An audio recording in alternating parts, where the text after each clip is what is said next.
Kita akan melihat pembuatan papirus di Golden Eagle Papyrus. Papirus adalah kertas pertama di dunia dari pohon papirus yang ada di Sungai Nil. Biasa dipakai ribuan tahun yang lalu. Lu bisa tahu bagaimana mereka bisa bikin kertas papirus yang kita bisa lihat di keliling kita dari tanaman yang namanya papirus. Di sini juga ada pemandu wisata namanya Adam. Tepuk tangan untuk Adam. Adam NE. Sudah di surga, Pak.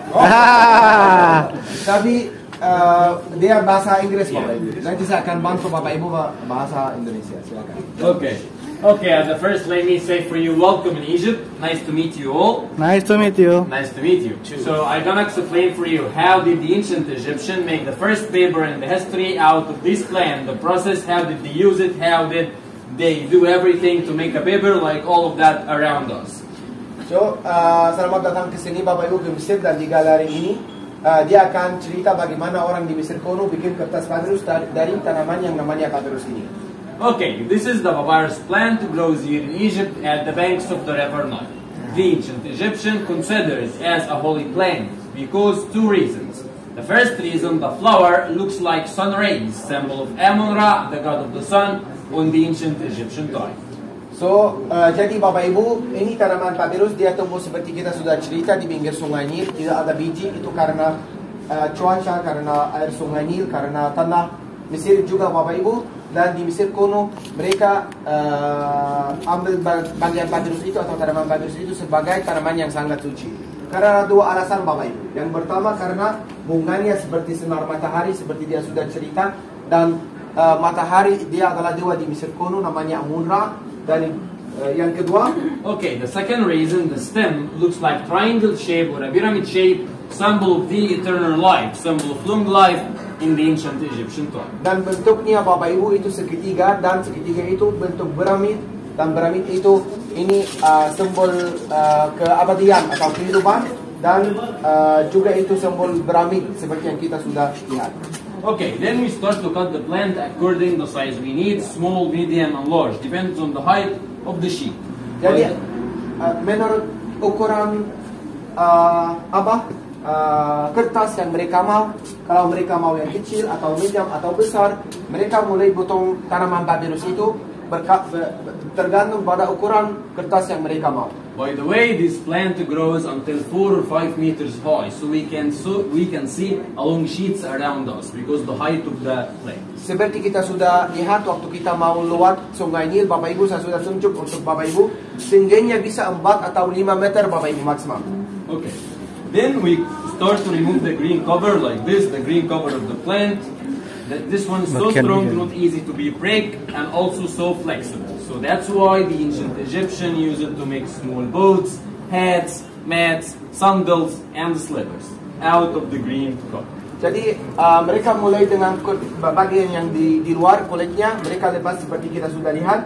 Dan seperti Bapak Ibu sudah lihat juga dia sangat kuat sekali Bapak Ibu. Kalau coba ini rusak susah sekali. Coba Pak, kuat sekali Bapak Ibu. Karena itu Bapak Ibu mereka bisa bikin banyak hal dari kulitnya, seperti keranjang, tali, topi, sandal, itu semua dari kulit papirus. Juga seperti saya sudah cerita, kalau keranjang Nabi Musa mereka bikin dari kertas papirus, kulitnya. Do you know the story? I have a question. Sure. When you put it in the sunshine and dry, is it still so strong? Actually, we don't use this green cover to make the paper. This is the part we use to make the paper. Okay? Actually, what, you put it a sandal? Yeah, we make it to do a sandals, baskets, yes, but without put it in the sun. We use it as it. Okay? Tapi kalau dia sudah kering, Pak, tetap bagus. Sampai saat ini. Kalau kita pergi ke museum, kita akan lihat banyak keranjang dari ini, banyak sandal dari kulitnya, sampai masih dengan kondisi yang sangat baik sampai sekarang. Okay. Do you know the story of the basket of Prophet Musa? The basket was her mom do it to put him inside. It was from the green cover. Was from out of the green cover of the papyrus plant. Seperti kita sudah cerita Bapak Ibu, keranjang Nabi Musa dia bikin dari kulitnya papirus. Then we start to cut the inner part, the white one, to be a slices that we need to make the paper. So we need the inner part or the white one to make the paper, not the green cover. Jadi mereka mulai bikin bagian yang di dalam ini seperti yang kita bisa lihat untuk mereka bikin kertas. Jadi kertas papyrus mereka bikin dari bagian di dalam bukan dari luar. Yang kulitnya itu untuk basket untuk semua, tapi yang di dalam itu mereka bikin kertas dari bagian di dalam. Okay. So do you think that white part it's a breakable one or not easy to be break? What do you think? Jadi dia mau tanya Bapak Ibu, bagian di dalam itu gampang dia dibaca atau tidak seperti kulitnya? Kalau kulitnya itu kuat sekali, kalau bagian di dalam bagaimana? What do you think? Breakable or not? Softer. Softer. Easy to break. Yes. Okay, let's check that together. So 1, 2, 3. It's a breakable one. Yeah. Yang di dalam kurang kuat Bapak Ibu karena apa? Di dalamnya ada kadar dari air, ada juga fiber, ada gula. Jadi di dalam bukan seperti kulitnya Bapak Ibu. Ada gula bisa dimakan. Kalau coba Pak, Diproses. coba biar ngerti apa maksudnya. Because it contains sugar and water, it's like tough fiber, so we can't break it so easy. So to avoid the weakness, we will use the hammer. Okay, here. Untuk jadi lebih kuat Bapak Ibu, untuk jadi lebih kuat mereka bikin proses ini untuk semua air di dalam keluar, semua cairan di dalam keluar. Untuk fibers di dalam juga dibaca, mereka bikin beberapa proses seperti yang kita bisa lihat. Then the rolling pin to make it, to squeeze it and get the sugar and the water out for 100% to make it more flat and Mereka slab. mau pastikan semua cairan di dalam sudah keluar, semua fiber sudah dibaca untuk jadi lebih fleksibel dan lebih kuat juga Bapak Ibu. Exactly. Now we can see the slice become more flexible Oh. than before. Dan lebih kuat juga. Kalau sebelumnya itu gampang sekali dia dibaca, tapi sekarang jadi lebih kuat. Then we need to keep it in the water for 7 days. 7 days. 7 hari. To get the white color of the paper like this. 7 hari. Okay. 12 days or 14 days to get the brown one like that here. Seperti saya sudah 14 cerita, hari. di dalamnya ada kadar dari gula Bapak Ibu. Jadi mereka taruh di dalam air. Kalau mereka mau warna putih, 7 hari saja sudah selesai. So the brown 2 bulan, natural color. ya Natural natural color, color. yes. 2 bulan Bapak Ibu mereka dapat warna coklat. Semakin lama di dalam air, semakin gelap Bapak Ibu. Jadi semuanya alami seperti saya sudah cerita. After that, we need to start to arrange the slices horizontally and vertically, one by one and side by side. We can see the difference in the color, right? That one is more brown and that one is white. Why? Because that one stayed in the water longer time. Okay? Okay, so one by one horizontally and vertically, as we can see. أنا عاوز أسماء بتقلب بتنور ها؟ حد سامعني؟ أسماء بتنور. فين؟ ماشي. اشحن ولما نخلص شرح. Okay, so one by one to complete the shape of the square or the shape of the base.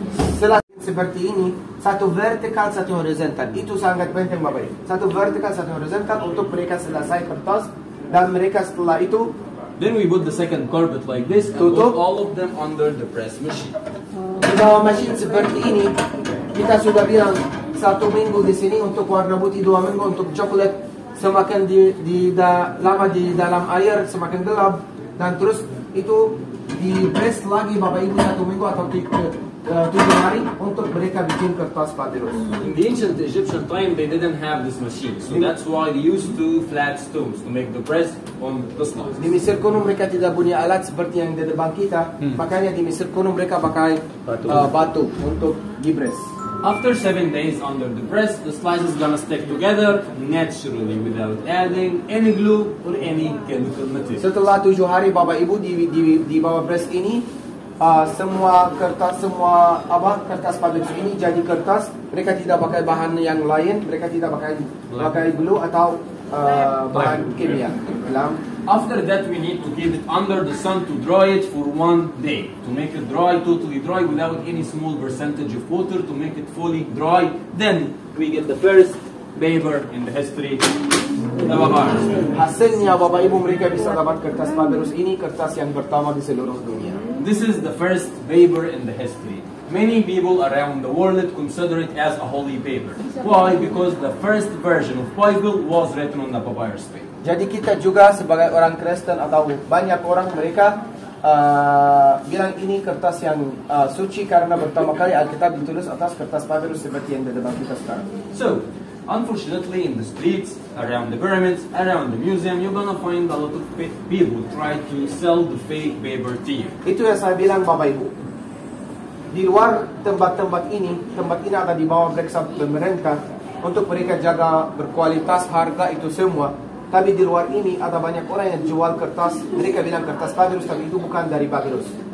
So, how to know the difference between the original paper and the fake paper in the street? By 3 steps. Sekarang bagaimana Bapak Ibu tahu mana yang original asli, mana yang palsu? The first step, the strength, testing the strength of the paper. Not easy to be fake. Seperti saya sudah cerita Bapak Ibu, kalau di luar ini mereka bikin pakai kimia, makanya itu kurang kuat, jadi bisa dibaca gampang sekali. Kalau yang original itu pasti kuat. The second step, to put it under the light. Di bawah lampu Bapak Ibu bisa lihat function. We can see the lines horizontally and vertically, but the fake one will be a blank paper, which is made from banana leaves. Itu yang saya bilang Bapak Ibu. Misalnya kalau Bapak Ibu sudah tertarik mau belanja ini, nanti di Indonesia harus taruh di dalam kaca seperti ini. Karena kelihatannya original atau tidak dari pinggir ini Bapak Ibu, dari pinggir kertas. Kalau Bapak Ibu bisa lihat ada satu vertikal, satu horizontal, itu artinya yang original. Kalau dibikin dari pisang, artinya dia satu arah saja Bapak Ibu, bukan satu dua. garis. Kalau dua, itu gampang sekali dia bisa digulung dua arah. Kalau di sini atau di sini, tidak baca Bapak Ibu. Tapi kalau yang lain kita bisa seperti ini, satu arah saja. Exactly. And also the most important step to make sure that is the original one. Sometimes on the fake paper you will see the lines as well of the fake paper, which is made from the sugar beet, not from papyrus. So it's bad quality as well. To make sure this is the original one, we need to put some water on the surface of the paper. Please touch the bottom here, the bottom. Waterproof paper. Itu buktinya atas itu papyrus yang asli Bapak Ibu, dia adalah waterproof. Dia bisa tahan air. Seperti saya sudah cerita Bapak Ibu. Semua kertas di seluruh dunia masuk air pasti rusak. Tapi kalau kertas dari papyrus, benar-benar papyrus, artinya bisa tahan air Bapak Ibu. Exactly. So now you are expert to know the difference between the original paper and the fake paper. So don't let anyone on the street try to scam on it. Okay. After that, we send it to the faculty of the art or the fine art here in Cairo University to paint on it. عاوزين نحط جوه الميه ممكن؟ Satu hal saya mau kasih lihat untuk Bapak Ibu. Bagaimana kalau kita masuk ke dalam air? Kalau kertas yang lain apa yang terjadi? Langsung hancur. Mari kita lihat. Di sini Bapak Ibu masuk ke air. Lihat bagaimana. Okay. So do you think after that it's gonna be damaged or no? What do you think? Dia rusak tidak Bapak Ibu? No damage. No, right? Okay. You are right. Nothing gonna happen for the camera. Still strong as. Karena asli Bapak Ibu, karena original itu kertas papyrus. Sorry, could it be torn by hand? What? Could it be torn? Ya. Sure, nothing. Bagaimana kalau coba ini apa namanya? Dirobek, ya. Apa yang terjadi? Anda akan lihat ada satu horizontal, satu vertikal. Itu yang pertama. Okay. Itu yang pertama. This is one of the steps to make sure this is the original. If we make it like this, yang pertama itu sulit sekali. we're gonna return for the first images as a slices again. Layer by layer. Layer by layer. Layer. Exactly. Terus bagaimana kalau kita mau memperbaiki itu? Bisa juga. Tahu bagaimana? Kita taruh sedikit air. Yeah, Right. yeah, exactly. Just one day under the sun and then thickness. Di-press atau disetrika di sana, jadi seperti awal, tidak ada masalah. Oke, baik Bapak Ibu. Habis ini, setelah dia selesai kertas, mereka bikin kertas. Terus mereka kirim untuk beberapa orang, mereka bikin semua lukisan yang kita bisa lihat. Pasti seperti saya sudah cerita di luar, ada banyak lukisan dari zaman Mesir kuno, lukisan untuk. As an example, it was the Last Supper. If we turn on the flash like this, we can see the Last Supper. If we turn off the light, it changes to be resurrection and crucifixion. And here as well, you can see Moses while he's crossing the Red Sea. Goes by the same design. Please pay me some attention, please. Okay, So here we can see Musa as well, he's crossing the Red Sea, closed by the same this one. And here as well we can see that one, the holy journey, change it to be the holy faith. Now what? Jadi kalau kita lihat Bapak Ibu di sini, Israel menyeberang Laut Merah. Kalau mati lampu tetap sama kami Allah. Ini Bapak Ibu akan jadi Tuhan atas tadi. Jadi kita mati lampu, Bapak Ibu lihat, coba satu lagi. Yalla tafil nu. 1, 2, 3. Yeah. Seperti yang kita bisa lihat. All of them changed to be another painting. Almost of them changed to be another painting with the fluorescent color, which is natural, which is handmade on a second layer on the sheet. So 2 painting in just 1 sheet. Semua pakai tangan Bapak Ibu untuk bikin lukisan yang ada di sini. Now what?